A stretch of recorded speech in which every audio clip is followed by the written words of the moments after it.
hospitalidad de mis amigos. Pero mi corazón ardía en deseos de salir al encuentro de Jesús. Marta, con su finísimo instinto, me sugirió que lo dejara todo y que fuera en busca del maestro, quien se encontraba en el jardín de Simón, el hombre más rico e importante de Betania, desde la muerte del padre de Lázaro, en cuya casa iba a ofrecer una cena a Jesús de Nazaret. Yo sabía muy bien que en aquella cena iba a producirse un acontecimiento especial. Lo que no podía imaginar entonces era la gravísima repercusión que entrañaría para el maestro. No tuve el menor problema para cruzar ante los hombres del Galileo, rumbo a la casa de Simón. Uno de los discípulos, Judas de Santiago, gemelo del otro Alfeo, se brindó para acompañarme. Un estrecho camino, adoquinado con piedras blancas, nos condujo en línea recta hasta la explanada abierta al pie de la escalinata de mármol que daba acceso a la casa. No fue necesario que Judas me señalara a su maestro. El gigante se hallaba rodeado de una decena de niños jugando. Aquel espectáculo me fascinó de tal forma que, en silencio, casi de puntillas, rodeé la pequeña explanada, sentándome en los primeros peldaños de la escalinata. Y allí permanecí, absorto, disfrutando como los pequeños. Entre la algarabía de los pequeñuelos, destacaba a ratos su risa, limpia y rotunda, como aquella luminosa mañana.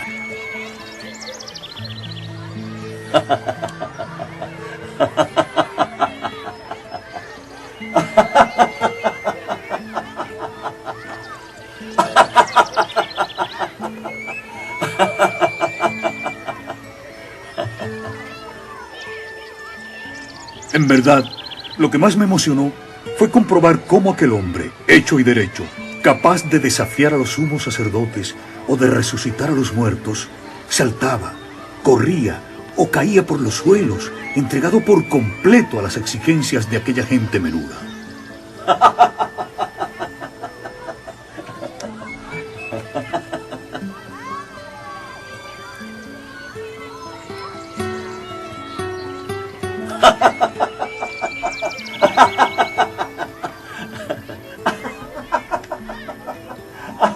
No sé cuánto tiempo duró aquello.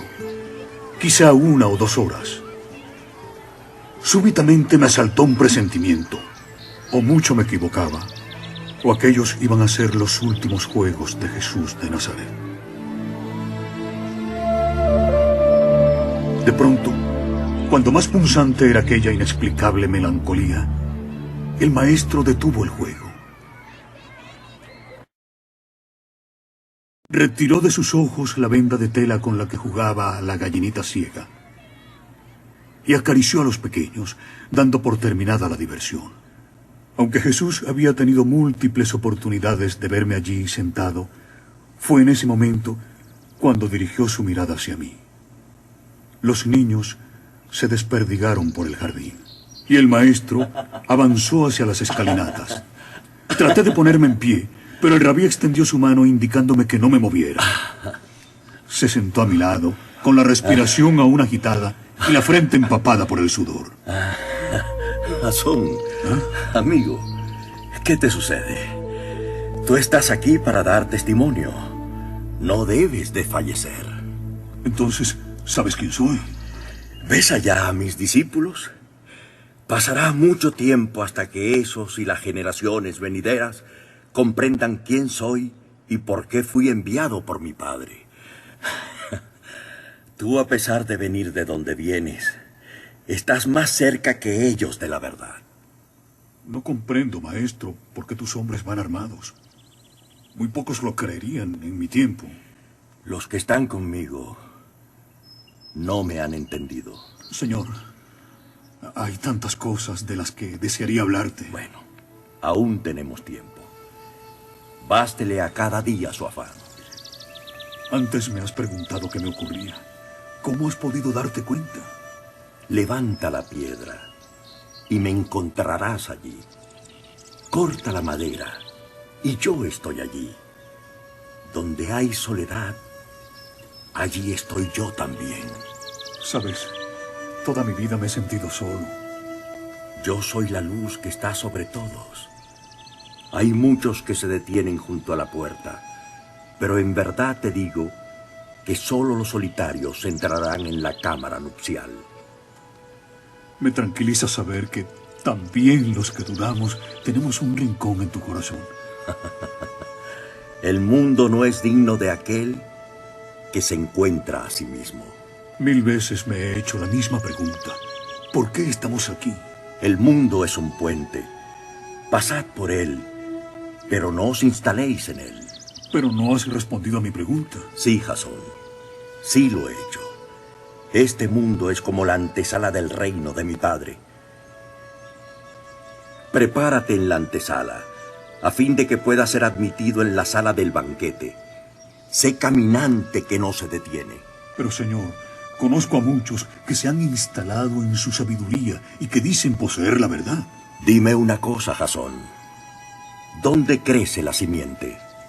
En la tierra. En verdad te digo que la verdadera sabiduría solo puede nacer en el corazón que ha llegado a ser como el polvo. El sabio y el anciano, que no duden en preguntar a un niño de 7 días por el lugar de la vida, vivirán. Porque muchos primeros serán últimos y llegarán a ser uno. Tú hablas de la verdad, pero ¿dónde debo buscarla? Si los que os guían os dicen, mirad, el reino está en el cielo, entonces los pajes del cielo os precederán. Si os dicen que está en el mar, entonces los peces del mar os precederán. Pero yo te digo que el reino de mi Padre está dentro y fuera de vosotros. Cuando os conozcáis, seréis conocidos y sabréis que sois los hijos del Padre viviente. Mas si no os conocéis, estaréis en la pobreza y vosotros seréis la pobreza. ¿Alguna vez has escuchado a tu propio corazón? El secreto para poseer la verdad solo está en mi Padre. Y en verdad te digo que mi Padre siempre ha estado en tu corazón. Solo tienes que mirar hacia adentro. Bienaventurado el que busca, aunque muera creyendo que jamás encontró. Y dichoso aquel que a fuerza de buscar, encuentre. Cuando encuentre, se turbará. Y habiéndose turbado, se maravillará y reinará sobre todo. Señor, yo miro a mi alrededor y me maravillo y entristezco al mismo tiempo. Yo te aseguro, Jasón, que todo aquel que sabe ver lo que tiene delante de sus ojos, recibirá la revelación de lo oculto. No hay nada oculto que no será revelado. Mi timidez inicial se fue disipando. El calor y la cordialidad de aquel hombre terminaban por quebrar los muros más inexpugnables. Pero nuestra conversación se vio súbitamente interrumpida por varios de los discípulos. La multitud que se agolpaba a las puertas de la casa de Simón reclamaba al rabí. Y los hombres del Nazareno se sentían impotentes para contenerlos. Cuando el maestro se alejó, me juré a mí mismo que buscaría nuevas oportunidades para conversar con él y exponerle mis interminables dudas. Me fui tras él. La multitud que yo había visto a las puertas del jardín de la casa de Simón estalló al ver al maestro. Pero Jesús no se movió del portalón. Allí, flanqueado por sus discípulos, saludó a los peregrinos. A juzgar por sus gritos, aquellos hebreos, galileos en su mayoría, no pretendían escuchar al Nazareno. Lo único que verdaderamente les importaba era asistir a otro prodigio. Jesús, con evidentes muestras de desilusión, alzó sus brazos y se hizo el silencio. ¡Necios! Yo aparecí en medio del mundo, y en la carne fui visto por ellos. Y hallé a todos los hombres ebrios, y entre ellos no encontré a ninguno sediento. Mi espíritu se dolió por los hijos de los hombres, porque son ciegos de corazón y no ven. Comprobar que Jesús de Nazaret se ofrecía gustosamente al diálogo, aproveché la ocasión y le pregunté su opinión sobre aquella tarde. He estado en medio del mundo y me he revelado a ellos en la carne. Les he encontrado a todos borrachos. No he encontrado a ninguno sediento. Mi alma sufre por los hijos de los hombres, porque están ciegos en su corazón. No ven que han venido vacíos al mundo e intentan salir vacíos del mundo. Ahora están borrachos. Cuando vomiten su vino se arrepentirán. Esas palabras son muy duras, tan duras como las que pronunciaste sobre el olivete a la vista de Jerusalén. Tal vez los hombres piensan que he venido a traer la paz al mundo.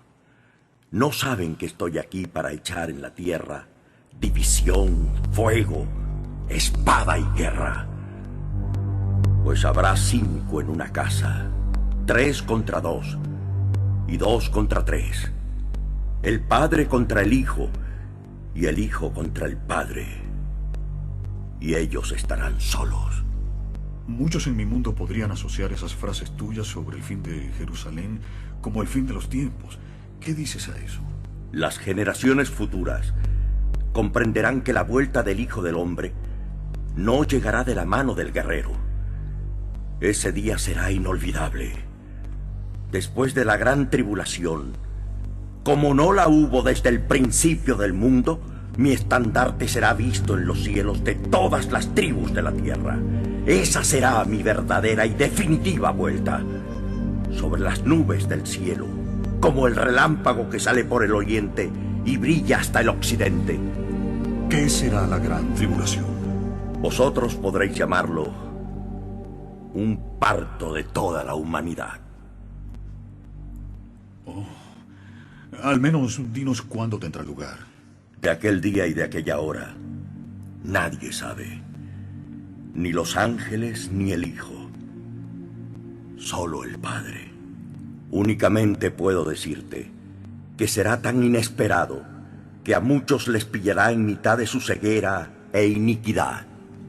Mi mundo del que vengo se distingue precisamente por la confusión y la injusticia. Tu mundo no es mejor ni peor que este. A ambos solo les falta el principio que rige el universo. El amor. Dame al menos una señal para que sepamos cuándo te revelarás a los hombres por segunda vez. Cuando os desnudéis sin tener vergüenza, toméis vuestros vestidos, los pongáis bajo los pies como los niños y los pateéis. Entonces veréis al Hijo del Viviente y no temeréis. Entonces mi mundo está aún muy lejos de ese día. Allí los hombres son enemigos de los hombres y hasta del propio Dios, que según creencias es Dios justiciero que condena al fuego del infierno a quienes mueren en pecado. Estáis entonces equivocados. Dios no tiene enemigos. Los hombres son hábiles manipuladores de la verdad. Un padre puede sentirse afligido ante las locuras de un hijo, pero nunca condenaría a los suyos a un mal permanente. El infierno, tal como creen en tu mundo, significaría que una parte de la creación se le ha ido de las manos al Padre. Y puedo asegurarte que creer eso es no conocer al Padre. ¿Por qué hablaste entonces en cierta ocasión del fuego eterno y del rechinar de dientes? Si hablando en parábolas no me comprendéis, ¿cómo puedo enseñaros entonces los misterios del reino? En verdad os digo que aquel que apueste fuerte y se equivoque, sentirá como rechinan sus dientes. ¿Es que la vida es una apuesta? Tú lo has dicho, Jasón. Una apuesta por el amor. Es el único bien en juego desde que se nace. ¿Qué te preocupa? Según esto, ¿qué podemos pensar de los que nunca han amado? No hay tales. ¿Qué me dices de los sanguinarios, de los tiranos? También esos aman a su manera. Cuando pasen al otro lado, recibirán un buen susto. No entiendo. Se darán cuenta que, al dejar este mundo, nadie les preguntará por sus crímenes, riquezas, poder o belleza. Ellos mismos, y solo ellos, caerán en la cuenta de que la única medida válida en el otro lado es la del amor. Si no has amado aquí en tu tiempo, tú solo te sentirás responsable. ¿Y qué ocurrirá con los que no hemos sabido amar? Querrás decir con los que no habéis querido amar. Esos, amigo, serán los grandes estafados y, en consecuencia, los últimos en el reino de mi Padre. Entonces tu Dios es un Dios de amor. Tú eres Dios. Yo, Señor. En verdad te digo que todos los nacidos llevan el sello de la divinidad. Pero no has respondido a mi pregunta. ¿Es Dios un Dios de amor? De no ser así, no sería Dios. En ese caso, ¿debemos excluir de su mente cualquier tipo de castigo o premio? Es nuestra propia injusticia la que se revela contra nosotros mismos. Empiezo a intuir, maestro, que tu misión es muy simple. ¿Me equivoco si te digo que todo tu trabajo consiste en dejar un mensaje? No podías resumirlo mejor. Tú sabes que mi corazón es duro. ¿Podrías repetirme ese mensaje? Dile a tu mundo que el Hijo del Hombre solo ha venido para transmitir la voluntad del Padre. Que sois sus hijos. Eso ya lo sabemos. ¿Estás seguro? Dime, Jasón, ¿qué significa para ti ser hijo de Dios? Maestro, Yo te lo diré. Haber sido creado por el Padre supone la máxima manifestación de amor. Se os ha dado todo, sin pedir nada a cambio. Yo he recibido el encargo de recordároslo. Ese es mi mensaje. Entonces, hagamos lo que hagamos, ¿estamos condenados a ser felices? Es cuestión de tiempo. El necesario para que el mundo entienda y ponga en práctica que el único medio para ello es el amor. Si tu presencia en el mundo obedece a una razón tan elemental como la de depositar un mensaje para toda la humanidad, ¿no crees que tu iglesia está de más? ¿Mi iglesia? Yo no he tenido ni tengo la menor intención de fundar una iglesia tal y como tú pareces entenderla. Pero tú has dicho que la palabra del Padre deberá ser extendida hasta los confines de la tierra. Y en verdad te digo que así será. Pero eso no implica condicionar o doblegar mi mensaje a la voluntad del poder o de las leyes humanas. No es posible que un hombre monte 2 caballos, ni que tense 2 arcos. Y no es posible que un criado sirva a 2 señores. Él honrará a uno y ofenderá al otro. Nadie que bebe vino viejo desea al momento beber vino nuevo. No se vierte vino nuevo en odres viejos para que no se rasguen, ni se trasvasa vino viejo a odres nuevos para que no se estropee, ni se cose un remiendo viejo a un vestido nuevo porque se haría un rasgón. De la misma forma te digo, mi mensaje solo necesita de corazones sinceros que lo transmitan, no de palacios o falsas dignidades y púrpuras que lo cobijen. Tú sabes que no será así. Ay, de los que antepongan su permanencia a mi voluntad. ¿Y cuál es tu voluntad? Que los hombres se amen como yo los he amado. Eso es todo. Tienes razón. Para eso no hace falta montar nuevas burocracias, ni códigos, ni jefaturas. Sin embargo, muchos de los hombres de mi mundo desearíamos hacerte una pregunta. ¿Podríamos llegar a Dios sin pasar por la iglesia? ¿Es que tú necesitas de esa iglesia para asomarte a tu corazón? Mucho antes de que existiera la tribu de Leví, hermano Jasón, mucho antes de que el hombre fuera capaz de erguirse sobre sí mismo, mi padre había sembrado la belleza y la sabiduría en la tierra. ¿Quién es antes, por tanto? ¿Dios o esa iglesia? Muchos sacerdotes de mi mundo consideran a esa iglesia como santa. Santo es mi Padre. Santos seréis vosotros el día que améis. Entonces, y te ruego que me perdones por lo que voy a decirte, esa iglesia está de sobra. El amor no necesita de templos o legiones. Un hombre saca el bien o el mal de su propio corazón. Un solo mandamiento os he dado, y tú sabes cuál es.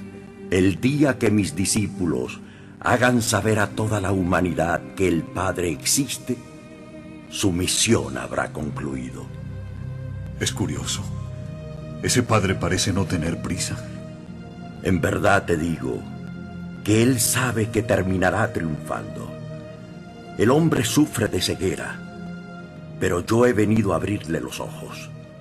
Otros seres han descubierto ya que es más rentable vivir en el amor. ¿Qué ocurre entonces con nosotros? ¿Por qué no terminamos de encontrar esa paz? Yo he dicho que a los tibios los vomitaré de mi boca, pero no trates de consumir a tus hermanos en la molicie o en la prisa. Deja que cada espíritu encuentre el camino.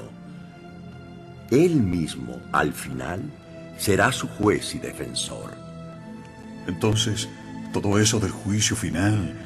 ¿Por qué os preocupa tanto el final si ni siquiera conocéis el principio? Ya te he dicho que al otro lado os espera la sorpresa. Tengo la impresión de que tú resultarías excesivamente liberal para las iglesias de mi mundo. Dios es tan liberal como tú dices, que permite incluso que te equivoques. Ay de aquellos que se arroguen el papel de salvadores, respondiendo al error con el error y a la maldad con la maldad. Ay de aquellos que monopolicen a Dios. Dios. Tú siempre estás hablando de Dios. ¿Podrías explicarme quién o qué es? Dudo que exista muro, corazón o distancia que no pudiera ser alcanzado por semejante fuerza. ¿Puedes tú explicarles a estos de dónde vienes y cómo? ¿Puede el hombre apresar los colores entre sus manos? ¿Puede un niño guardar el océano entre los pliegues de tu túnica? ¿Pueden cambiar los doctores de la ley el curso de las estrellas? ¿Quién tiene potestad para devolver la fragancia a la flor que ha sido pisoteada por el buey? No me pidas que te hable de Dios. Siéntelo. Eso es suficiente. Voy bien si te digo que lo siento como una energía. Vas muy bien. ¿Y qué hay por debajo de esa energía? Es que no hay arriba y abajo. El amor, es decir, el Padre, lo es todo. ¿Por qué es tan importante el amor? Es la vela del navío. ¿Qué es el amor? Dar. Dar. ¿Pero qué? Dar. Desde una mirada hasta tu vida. ¿Qué podemos dar los angustiados? La angustia. ¿A quién? A la persona que te quiere. ¿Y si no hay nadie? Eso es imposible. Incluso los que no te conocen pueden amarte. ¿Y qué me dices de tus enemigos? ¿También debes amarles? Sobre todo a esos. El que ama a los que aman ya ha recibido su recompensa. La conversación se prolongaría aún hasta bien entrada la madrugada. Ahora sé que mi escepticismo hacia aquel hombre había empezado a resquebrajarse.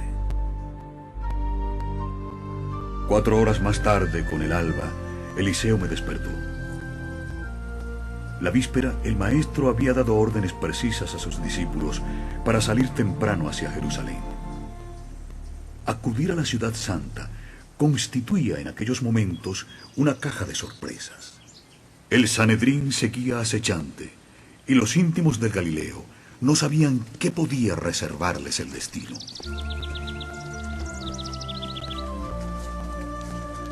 Hacia las 8 de la mañana nos pusimos en camino. Jesús, como siempre, marchaba a la cabeza. Muy cerrada ya la noche, el gigante y Marcos irrumpieron en el campamento. Jesús saludó a sus amigos, sentándose junto al fuego, tal y como tenía por costumbre. Pero la acogida no fue muy calurosa. Aquellos hombres estaban demasiado asustados y confusos. En vista de que aquellas últimas horas no estaban resultando tan íntimas y familiares como deseaba el maestro, tomando la palabra, les dijo: No debéis permitir que las grandes muchedumbres os engañen. Muy pocos permiten que la palabra de la verdad les golpee fuerte en su corazón, echando raíces de vida. Cuando los dirigentes de los judíos lleguen a un acuerdo para destruir al Hijo del Hombre, y cuando tomen una única consigna, entonces veréis a esas multitudes cómo escapan consternadas o se apartan a un lado en silencio. Entonces, cuando la adversidad y la persecución desciendan sobre vosotros, llegaréis a ver cómo otros, que pensabais que aman la verdad, os abandonan y renuncian al Evangelio. Habéis descansado hoy como preparación para estos tiempos que se avecinan. Vigilad, por tanto, y rogad para que, por la mañana, podáis estar fortalecidos para lo que se avecina. Id a dormir, hermanos míos, y conservad la paz para que nos levantemos mañana. Un día más para hacer la voluntad del Padre y experimentar la alegría de saber que somos sus hijos. 6 de abril, jueves. Avanzada la medianoche, uno a uno, los discípulos fueron levantándose y abandonando el fuego. Pronto me quedé solo frente al maestro y con la fogata como único testigo, casi mudo, de la que iba a ser mi tercera y última conversación con Jesús. Sus brazos descansaban sobre las piernas, cruzadas una sobre otra. El nazareno había abierto sus manos, recogiendo el calor sobre las palmas. Tenía la cabeza ligeramente inclinada hacia adelante, y sus cabellos y rostro se iluminaban y apagaban, a capricho del jugueteo de las llamas. Su expresión acogedora y apacible durante toda la noche se había vuelto grave. De pronto, el corazón me dio un vuelco. Brillante, tímida y sin prisas, una lágrima había hecho aparición en su mejilla derecha. Era la segunda vez que veía llorar a aquel extraño hombre. No respiré siquiera, conmovido e intrigado por aquel sereno y súbito llanto del Galileo. Jasón, ¿no duermes? ¿Sabes de la dureza de las próximas horas? Deberías descansar como todos los demás. Maestro, ¿por qué un hombre como tú necesita de la oración? El hombre, mientras padece su condición de mortal, busca y necesita respuestas. Y en verdad te digo que esa sed de verdad solo puede aplacarla mi Padre. Ni el poder, ni la fama, ni siquiera la sabiduría conducen al hombre al verdadero contacto con el reino del Espíritu. Es por la oración como el humano trata de acercarse al infinito. Mi espíritu empieza a estar afligido y yo también necesito del consuelo de mi Padre. ¿Es que la verdadera sabiduría está en el reino de tu Padre? Mi Padre es la sabiduría. Entonces, si yo rezo, ¿puedo saciar mi curiosidad e iluminar mi espíritu? siempre que esa oración nazca realmente de tu espíritu. Ninguna súplica recibe respuesta, a no ser que proceda del espíritu. En verdad te digo que el hombre se equivoca cuando intenta canalizar su oración y sus peticiones hacia el beneficio material propio o ajeno. Esa comunicación con el reino divino de los seres de mi Padre solo obtiene cumplida respuesta cuando obedece a una ansia de conocimiento o consuelo espirituales. Lo demás, las necesidades materiales que tanto os preocupan, no son consecuencia de la oración, sino del amor de mi Padre. ¿Por eso has insistido tanto en aquello de buscar el reino de Dios y su justicia? Sí, Jasón. El resto siempre se os da por añadidura. ¿Y cómo debemos pedir? Como si ya se os hubiera concedido. Recuerda que la fe es el verdadero soporte de esa súplica espiritual. Pero no siempre es así. Cuando las oraciones provienen en verdad del espíritu humano, a veces son tan profundas que no pueden recibir contestación hasta que el alma entra en el reino de mi Padre. Si el hombre no ha alcanzado el grado espiritual necesario y aconsejable para asimilar el conocimiento emanado del reino, deberá esperar en este mundo o en otros hasta que esa evolución le permita reconocer y comprender las respuestas que aparentemente no recibió en el momento de la petición. El silencio no significa olvido. El hijo está siempre en el derecho de preguntar a sus padres, pero estos pueden demorar las respuestas, a la espera de que el infante adquiera la suficiente madurez como para comprenderlas. ¿Debo pensar entonces que la demora en la respuesta a mis súplicas es señal de mi progresivo avance en el mundo del espíritu? Hay infinidad de respuestas indirectas, de acuerdo con la capacidad mental y espiritual del que pide. Pero cuando una súplica queda temporalmente en blanco, es frecuente presagio de una contestación que llenará en su día a un espíritu enriquecido por la evolución. ¿Por qué resulta todo esto tan complejo? No, querido amigo. El amor no es complicado. Es vuestra natural ignorancia la que os precipita a la oscuridad, o la que os inclina a una permanente justificación de vuestros errores. ¿De verdad el acceso al reino de tu Padre está al alcance de todos los mortales? El reino de nuestro Padre está en el corazón de todos y cada uno de los seres humanos. Solo los que despiertan a la luz del Evangelio lo descubren y penetran en él. ¿A quién aborrecer más? En el corazón de mi Padre no hay lugar para el odio. Deberías saberlo. Guárdate solo de los hipócritas, pero no viertas jamás en ellos el veneno de la venganza. ¿Quién es hipócrita? Aquel que predica la vía del reino celestial y en cambio se instala en el mundo. En verdad te digo que los hipócritas engañan a los simples de corazón y no satisfacen más que a los mediocres. ¿A quién estimas más? ¿A un hombre espiritual o a un revolucionario? Prefiero al hombre que actúa con amor, aquel que es capaz de amarlo todo. ¿Pero qué me dices de las injusticias? ¿También debemos aprender a amar a los que nos humillan o tiranizan? Cuando llegue el caso, pide explicaciones a tu hermano, pero nunca le odies. El mayor error de tu mundo es su falta de generosidad. El que conoce y practica el amor no suele tener necesidad de perdonar. Siempre está dispuesto a comprenderlo todo. La humanidad a veces se emborracha y embota con sus propios hallazgos y triunfos, olvidando que su auténtico estado natural reside en la serenidad de su espíritu. El día que despierte de tan pesado letargo, volverá sus ojos al sendero del amor, el único que conduce a la verdadera sabiduría. El cansancio empezaba a apoderarse de ambos. y de mutuo acuerdo decidimos descansar las escasas horas que restaban ya para el alba.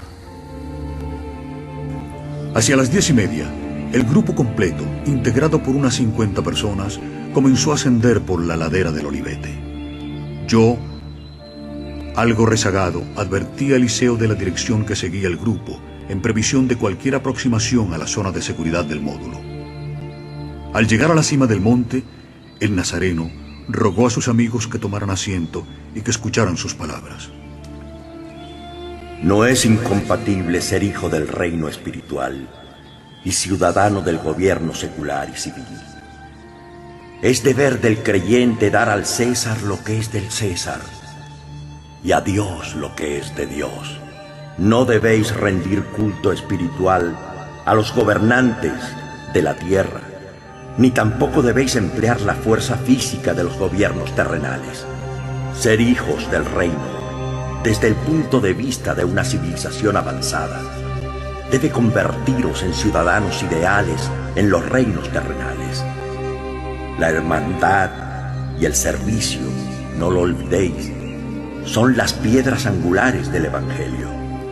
La llamada del amor, del reino espiritual, debe probar que es efectiva a la hora de destruir el instinto del odio entre los ciudadanos no creyentes y guerreros del mundo terreno. Desplegad sabiduría, mostrad sagacidad en vuestros tratos con los dirigentes civiles no creyentes. Sed siempre sabios como las serpientes y tan inofensivos como las palomas. Seréis mejores ciudadanos si sabéis iluminar vuestro espíritu con la verdad del Evangelio. El verdadero objetivo de vuestros corazones, proclamar el Evangelio, porque el Evangelio es una verdad viviente, una revelación viva, y es mi deseo que lleve frutos apropiados a cada individuo y a cada generación de acuerdo con las leyes del crecimiento espiritual. Recordad siempre, amaros el uno al otro. No luchéis con los hombres, ni siquiera con los no creyentes. Mostrad misericordia, incluso con los que despreciativamente abusen de vosotros.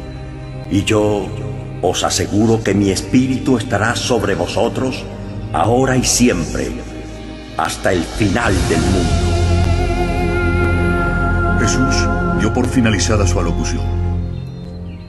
Desde mi punto de vista, aquellos gentiles habían asimilado mejor que los propios apóstoles las intenciones y enseñanzas del Maestro. Los 11 casi no abrieron la boca. No acertaban a comprender que la difusión de la verdad pudiera llevarse a efecto sin la promulgación de leyes seculares, como había pedido el Maestro. Para la mayoría, las últimas frases del rabí sobre la destrucción que buscaban los dirigentes judíos fueron interpretadas como una gran tragedia que estaba a punto de asolar el mundo. Y aunque conocían la orden concretísima del Sanedrín de dar caza a Jesús, su fe en los poderes del Galileo era tal que se resistían a admitir que los sacerdotes pudieran tocarle siquiera. Para mí, a nivel personal, algunas de las afirmaciones de Jesús en aquella inolvidable mañana en la cima del Olivete han revestido una gran importancia. La persistente predicación de este Evangelio llevará algún día a las naciones a una nueva e increíble liberación. ¿Cuánto he ansiado ver cumplida tal afirmación? Si Jesús fue capaz de pronosticar 40 años antes la total destrucción de Jerusalén por las legiones de Tito, ¿por qué iba a equivocarse en aquella otra profecía? Pero mi misión no era enjuiciar, sino observar y dar testimonio. Ruego a quien pueda leer este diario obispo.